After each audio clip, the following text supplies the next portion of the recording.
Two heads are better than one.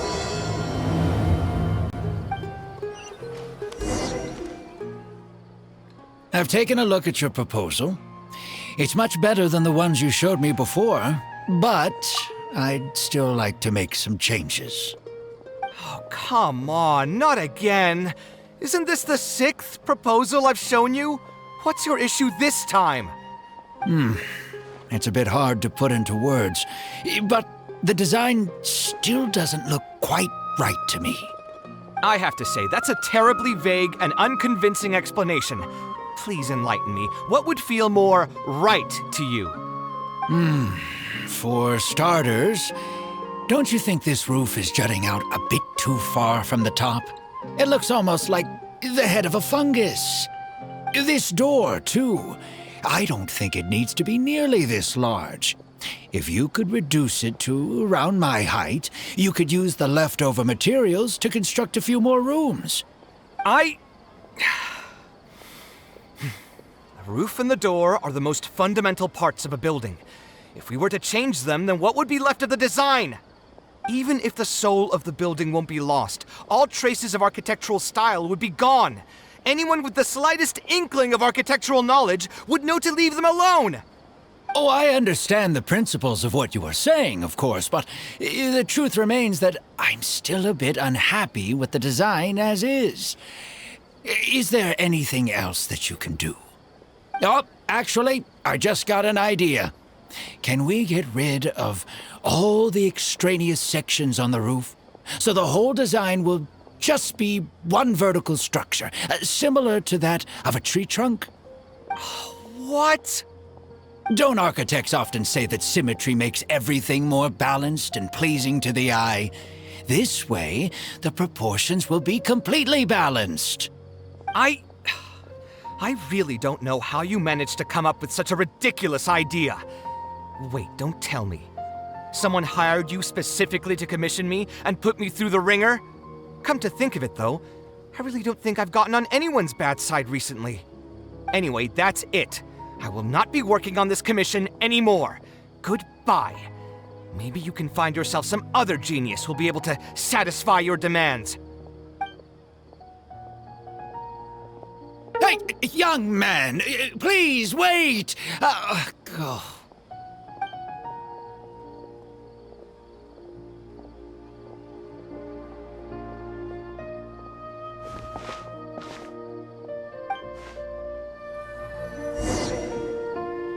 I see everything. If only I didn't fall for that scam last time.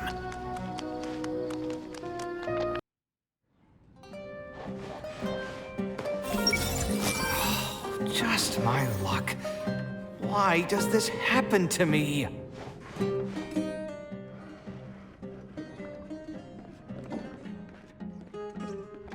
Taking this commission was truly the worst decision ever.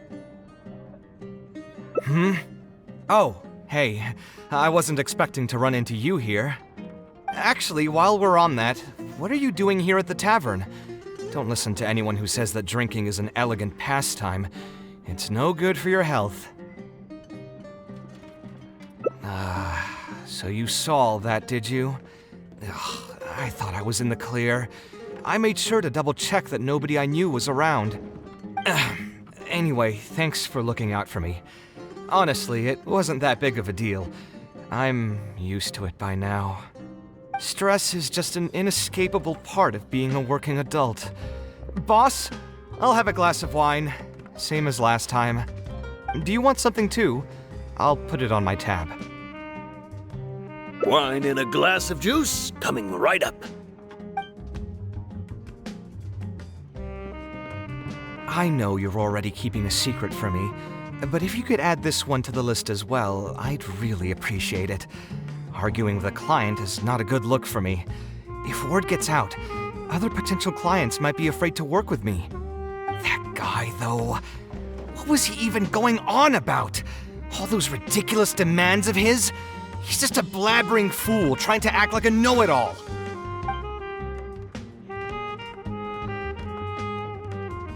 Another glass, please, boss. I'm not leaving today till someone has to carry me out. You've got it, sir. I gotta say, though, it almost feels like you're saying that every other day now. It really is every other day that you'd run into a client who knows nothing about construction requirements or architectural style. If this was in the past, I'd never have gone through 6 whole drafts trying to accommodate the client's preferences. But perhaps getting used to this just means that I've grown numb to it. I've worked on so many projects since graduation, and none of them have been approved at the first pass. I would spend a lot of time altering my designs, and by the time the clients were finally satisfied, all my passion and enthusiasm would be gone. It feels like I'm straying further and further from my artistic vision with every change I have to make. I suppose, though, that just sticking to your guns and completely disregarding other people's feedback would also not be a good thing. All of this makes for a real paradox, one that particularly crops up in my work, too. In the end, what is the true meaning of art? Should I see it as a divine gift of inspiration from the gods, or an expression of the light of my own wisdom? Here's your drink. How are you already spouting nonsense after just one glass? Your tolerance is usually much better than that. Boss, what do you think is the meaning of art? The meaning of art? Really, my friend, who in Sumeru understands art better than you? Anyway, I don't know about art, but I do know that I'm interested in business, and some patrons are waiting to be served. So, you'll have to excuse me for now. Just holler if you need anything. What do you think, traveler? Yes, art shouldn't be self-indulgent entertainment saved for the elite. Let's say that I built a house for someone.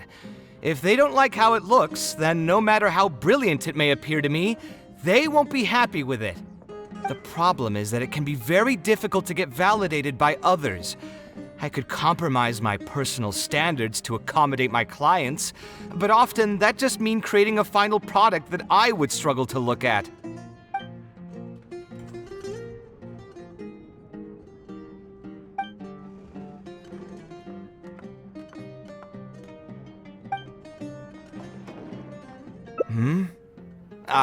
Thanks for offering, but you've seen how he is. He's not going to listen to anything I say. He understands nothing about my design, and all the suggestions he made were as if he just wanted to mock me. Okay, it is possible that I was just jaded by my frustration. Well, given I'm already on my 6th draft, I can probably push myself to make a 7th. Let's go have another talk with him. I know where we'd be able to find the guy. There's no time to waste. The wine can wait until another time. I'll go take care of the bill. Everyone hold it? I still need some more Mora. Kaveh, what are you doing here? I've changed my mind. I was overreacting earlier. Can we try discussing the project some more? My apologies as well. Now that I think about it, some of my requests were indeed a bit unreasonable. If I choose you to create the design for my project, I should have a bit more faith in your vision. Thank you for understanding. Mutual trust is the basis for good communication. Now that we've got that out of the way, I think we can have a more productive conversation. To be perfectly honest, your commission request has been the most peculiar one I've ever received. Even now, I still know nothing about the building's intended purpose. All I know is that you want to build something in the desert for public use. I am aware that overly specific requests will restrain the architect's artistic freedom. However, knowing nothing about the intended purpose of the building also means I have no idea if I'm on the right track. I've produced several draft proposals for you to choose from, and you've rejected every single one. If we don't get on the same page, it could be a decade before we can finally break ground on this project. Yes, I've given this some thought already. I think we can go with the general direction of the latest proposal that you just showed me. It's just... Just what? putting the building design aside, can we get some less expensive materials for the floor tiles? Yeah, I know someone in the business, and the red bricks he sells can go for pretty cheap. The timber here as well. We should be able to find some substitutes. Please give me a moment. My head's starting to hurt again. Just please hold on for a second. So, let me get this straight. You want to reduce the cost of the project, right? But if we implement your suggestions, then I'm afraid we have to scrap the entire design. Architectural design cannot be neatly split into discrete parts. Any change to one part of the design will affect the quality of the whole thing. I decided to utilize high-end timber for this section because the weight-bearing structure requires the supporting materials to be durable and strong. Same with the tiles. Switch them out and the entire mural will have to be redesigned. More importantly, if we make such a change, both its practical functionality and aesthetic value will take a great hit. If all you need is a building with a roof that can keep people dry in the rain, you shouldn't have commissioned me. Many architects would be able to build you one of those while charging far less in commission fees. Actually, Please tell me, are you absolutely sure that there's no room for any changes in this draft of the design? I think the most important thing for me is to understand what you would actually like to get. If you could tell me more about your vision, I might be able to work with the design some more. You are the client, after all. You should have the final say on how the project turns out. I want to build something unique. Something quiet and warm inside. A refuge that can block out the world outside. I want all who enter this building to be able to temporarily forget everything that's going on outside of the building and just focus on their task at hand. That's a bit more information than last time, but it's still extremely vague. To put it another way, every rich person who wants to build a mansion for themselves would request something like this. We've gone through many proposals, and this draft is already the cheapest one. Cutting costs by substituting building materials will not only detract from the overall effect of the building, it also won't save you much more in the grand scheme of things. Thank you for giving it so much thought. Please, give me some more time to mull over the budget. I'll get back to you once I've figured out a solution. I still have a few business meetings that I must attend, so I'm afraid I'll have to leave for now. You can just leave the proposal as is. I'll get in touch once I've given it some more thought.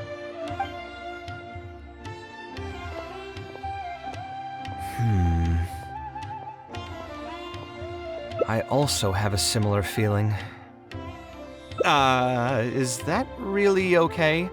I mean, what he does now is none of our business. He does seem really suspicious, though. He dresses like a rich person, but when you talk to him, he hardly sounds the part. That's actually pretty common. Not all rich people are spendthrifts. Many are just, as if not more, stingy than him.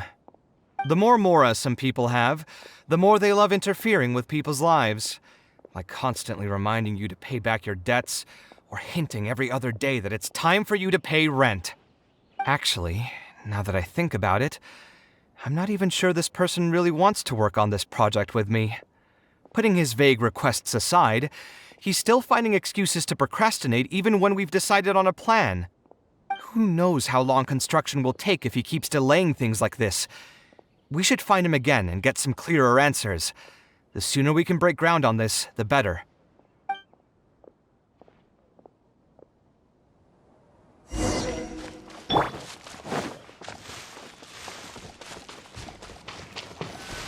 Huh? Where did he go? I could have sworn he went this way. Let's keep looking.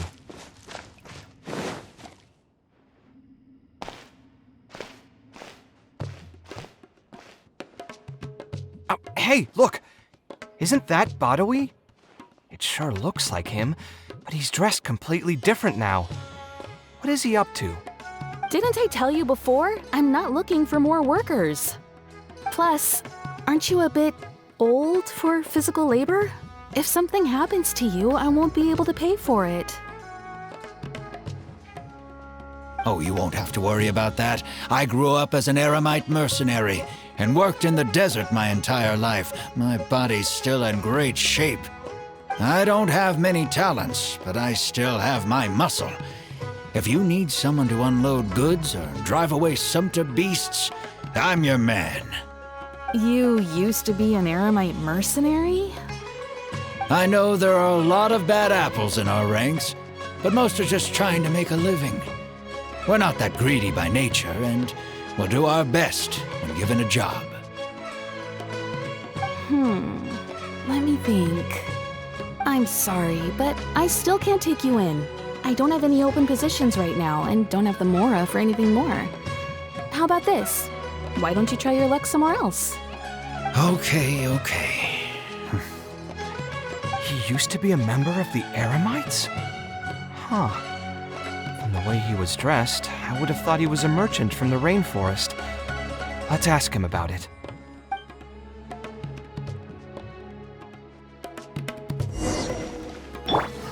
I see everything. I still need some more Mora. We meet again. Huh? Why are you guys here? That's what we wanted to ask you. Who are you? Why did you dress up like a merchant to talk to me about our project? There's no need for us to continue this project if you still want to keep hiding things from us. I don't work with individuals I can't trust. Believe me, I didn't have any bad intentions. It's just... All right, there's no point hiding anything anymore. The building I'm trying to commission you for is not really a personal residence for me, but rather a library for children living in the desert. A library? Funded entirely by yourself? Shouldn't this be the responsibility of the academia? I've heard that the academia will be looking to prioritize the desert with the allocation of educational resources and materials. It sent over a large shipment of regular goods just last month. You're right, and I was aware of these happenings as well. I just figured what I want to do is a separate effort from what's already being done by the academia. The desert is too vast. Even if the academia spends a lot of effort trying to disseminate knowledge in those parts, it might still take decades, if not centuries, to reduce the educational gap that already exists between the two regions. And what's more, I don't know if the academia would ever reverse its stance in the future. All I know is that as a desert dweller, we should not wait passively for good things to happen to us. If we only did that, we'd never be able to stand up and hold our heads high. I don't have much longer left on this world, so I just want to use whatever time I have to contribute something to my homeland. I didn't want you to know that I came from the desert. I've lived in the desert my entire life, and there wasn't anyone here that I could trust. I figured I needed as much safety as I could get. To the point that you even disguised your identity? That's certainly taking playing it safe to the next level. Hold on. Don't tell me you've also been scammed before. When I first came to Sumeru City, I brought a lot of Mora, hoping to find an architect that I could work with. Someone agreed to take on the project, and even took a sum of Mora from me, but then disappeared without a trace. After that, I heard that there are a lot of untrustworthy people in this business. Some would run as soon as they've been paid, while others would deliberately use expensive materials and take a cut of the construction funding. I spent a while collecting information in the city, and eventually learned that you're the most famous architect in all of Sumeru. I figured that you wouldn't need to make Mora by scamming people, so I decided to reach out to you. By the way, how did you know I was scammed? I don't think I've ever mentioned that to anybody. Just a hunch. A while ago, I accepted an offer to work on a project in the desert, and was also scammed out of a large sum of Mora. I ran into someone who was living in a pretty run-down house. I noticed a load-bearing wall on the verge of collapse and suggested that I build a new house for him.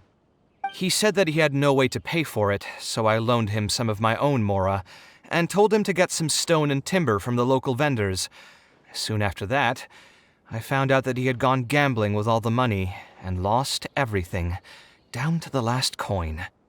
And after that, he even borrowed mora from me twice more, using a different excuse each time. I didn't even suspect him of any wrongdoing until he hired a group of mercenaries and tried to ambush me in his own house. According to him, I looked like an easy target because I was an academia scholar who didn't have any family or friends in the desert.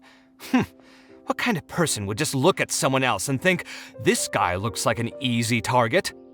Those kinds of things do happen every once in a while, yes. Folks like him are the exact reason why us desert dwellers' reputation have gone down the drain. I must apologize to you on their behalf. It's all right. You were also scammed by someone from Kasharwar after all. I should apologize to you on their behalf.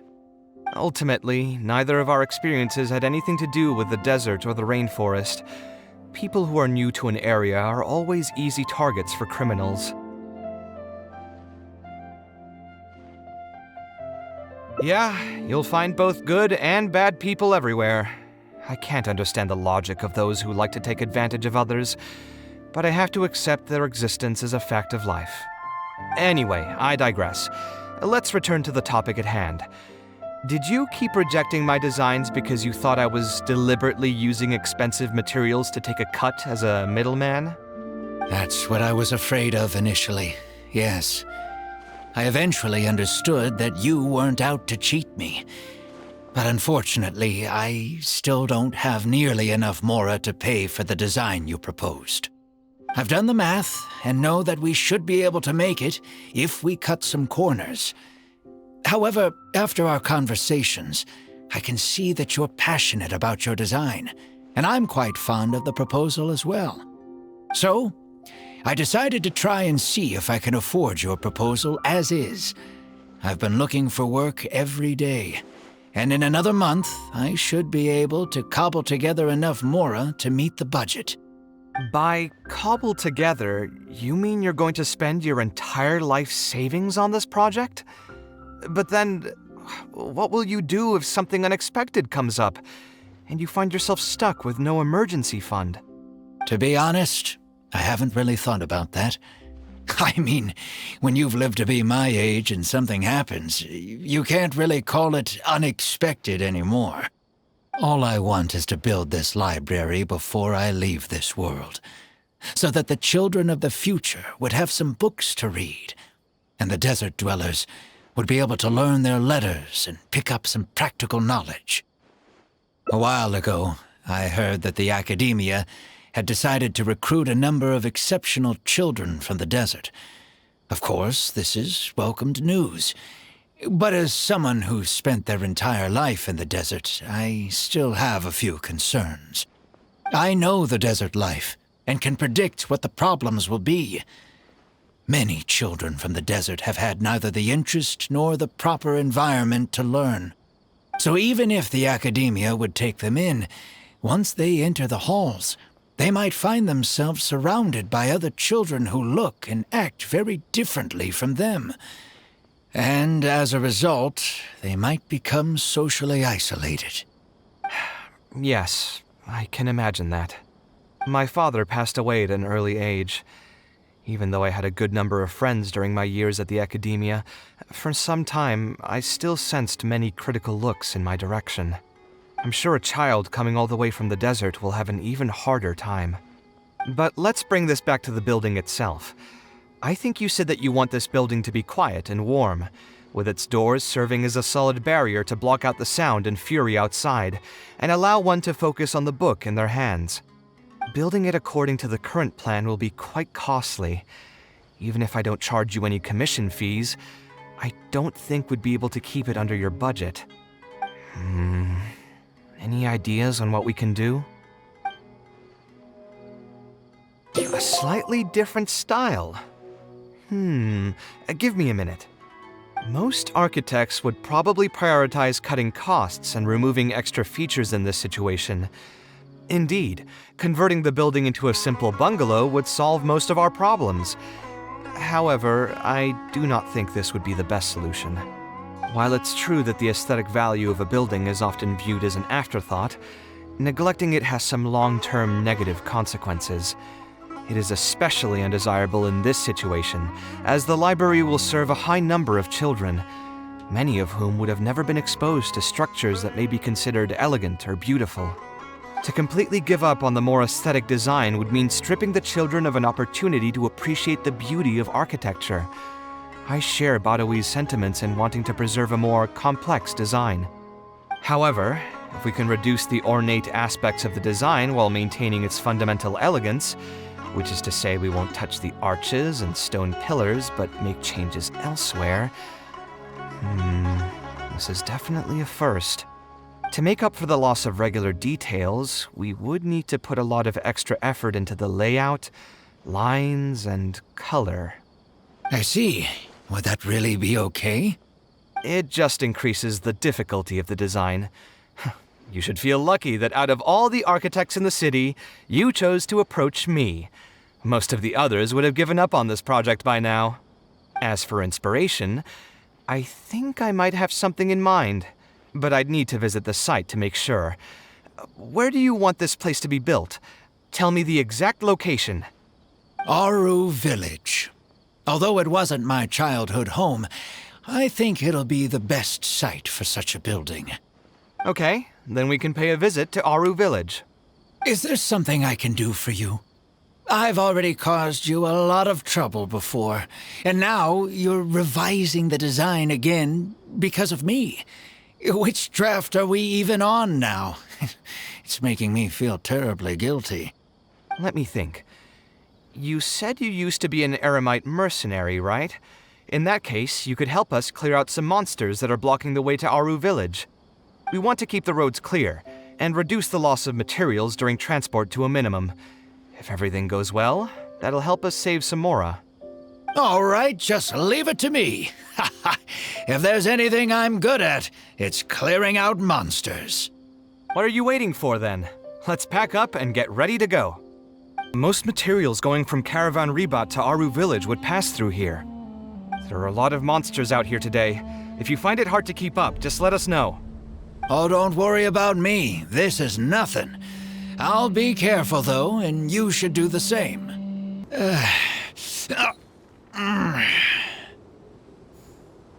I'm fine.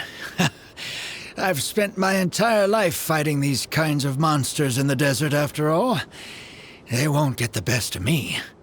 But it's one thing to fight against monsters, and another to fight against an old injury. It's something I picked up when I was young.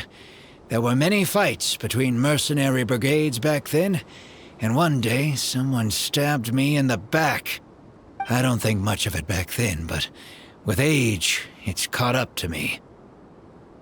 Few mercenaries get to enjoy their later years. Failing health tends to take the joy out of reputation and wealth, and many mercenaries never even made much of the latter to begin with. Is there someone you know who can help to look after you? Unfortunately, no. My wife passed away at an early age, and I don't have any children.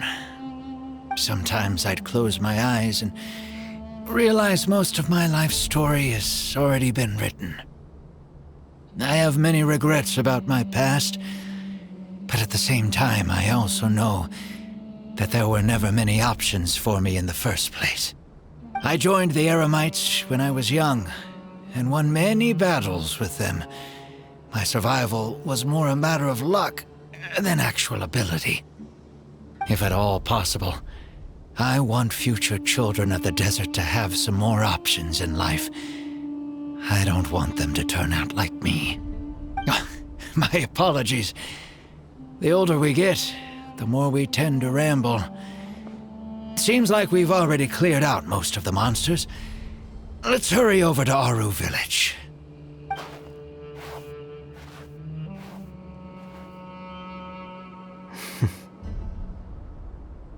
I think it's really admirable of him to spend his whole life savings on people he's never met.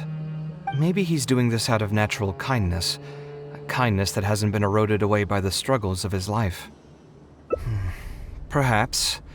To clarify, though, I don't think I'm quite the same. Some people call me an idealist. I do have some sentiments of that general persuasion, such as wanting everyone to be able to lead a happy life. But my situation is more complex than that. In the beginning, what drove me to harbor those thoughts was less idealism and more a desire to make up for a sense of guilt. When I was young, I impulsively encouraged my father to take part in the first Inter-Darshan Championship hosted by the Academia. He set off confidently hoping to win something for me, but failed to clinch the title. What's more, he fell into depression after the competition and requested to join an investigative research project in the desert. I never saw him again. Word has it that he got caught in quicksand. Even if other factors may have contributed to his death, the fundamental cause still circles back to me. I started doing many things in life because I wanted to make amends. Even in cases where I couldn't do something for a specific person, I still did whatever I could.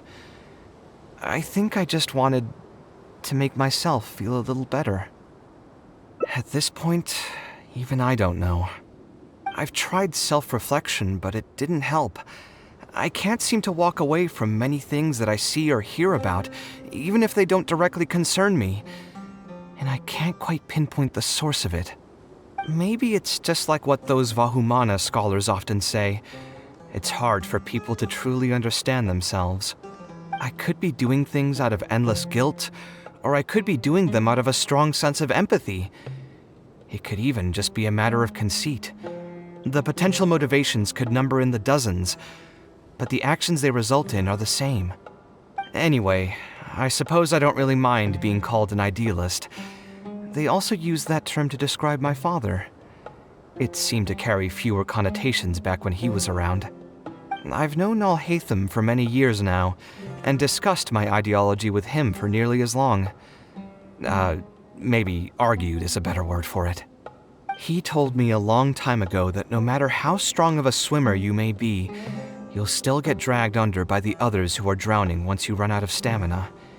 He believes this is the fate that awaits all idealists. I still believe I should live by my ideals, and I've given him countless reasons why I think it's a good idea to do so. Perhaps my ideals are flawed, but are there really any perfect things in this world? Unfortunately, he remains unconvinced. His personality is the exact opposite of my own.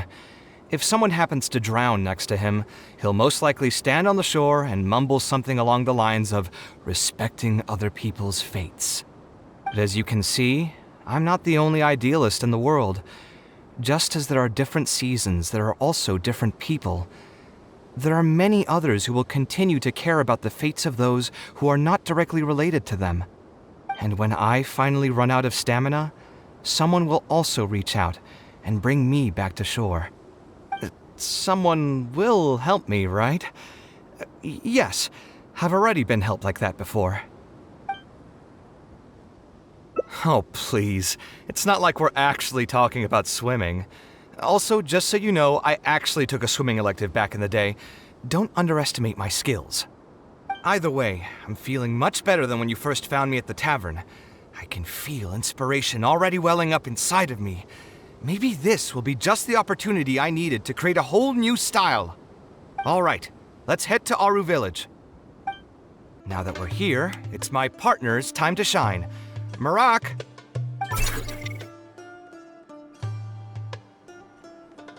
Oh, what's this? My toolbox. I built it using an ancient mechanical core. It's not too smart, but it's super useful and can help me with a variety of tasks. I'll take Marak and find a suitable location for the building. Once that is done, I'll get to work on a few designs. Traveler? Ah, you know each other? Hello. I suppose you must be Kaveh from Kasharawar. I have heard of you before. My name is Sataria, and I'm currently the person in charge of promoting educational assistance programs here in the desert.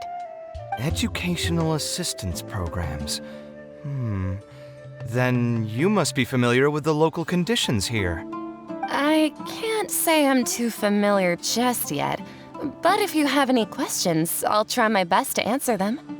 I've been commissioned by Mr. Badawi to build a library in the desert.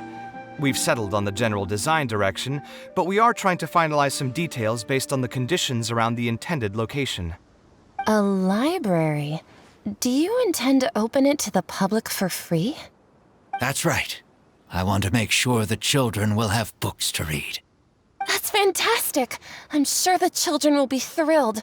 Right now, we don't have access to many paper books or a quiet place to read. Truth be told, this very thing has been keeping me up at night. Let me get straight to my questions then. Can you estimate the number of children around here who'd be interested in reading? Besides the usual noise of village pedestrians, are there any other sources of noise in the village? Oh, and have any landslides occurred here recently?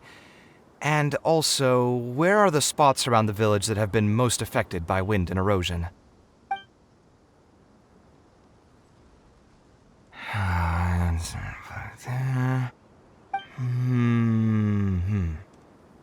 All right, that should be everything. Badawi, let's go over the budget again. We'll keep the building structure the same, but make the place a little bigger, so it'll be able to hold more people and get better natural light. The parts of the project that cost the most will be the insulation and ventilation materials. I'm sure you understand, no one likes to read in a place that's hot and stuffy. I want to make significant changes to the arrangement of the bookshelves, tables, and chairs. I'll go over the specifics of that shortly. I have two plans in mind. Both are pretty minimalist in style, but will provide a very different ambiance from the world outside. Our final cost should be around 70% of the last figure I quoted. The whole thing should take around half a year to complete. Marak has produced a sketch for all of you to see. If everyone's okay with it, then we'll proceed with that. The inspiration just came to me naturally. All I did was put thoughts to paper. I must give you credit, though. If it weren't for your advice and suggestions, I probably wouldn't have landed on this new style so quickly. According to the traditions of my profession, I should probably name this style after you. Let's call it the Traveler style. In the meantime, let's look forward to the day when this building is completed and can finally open its doors.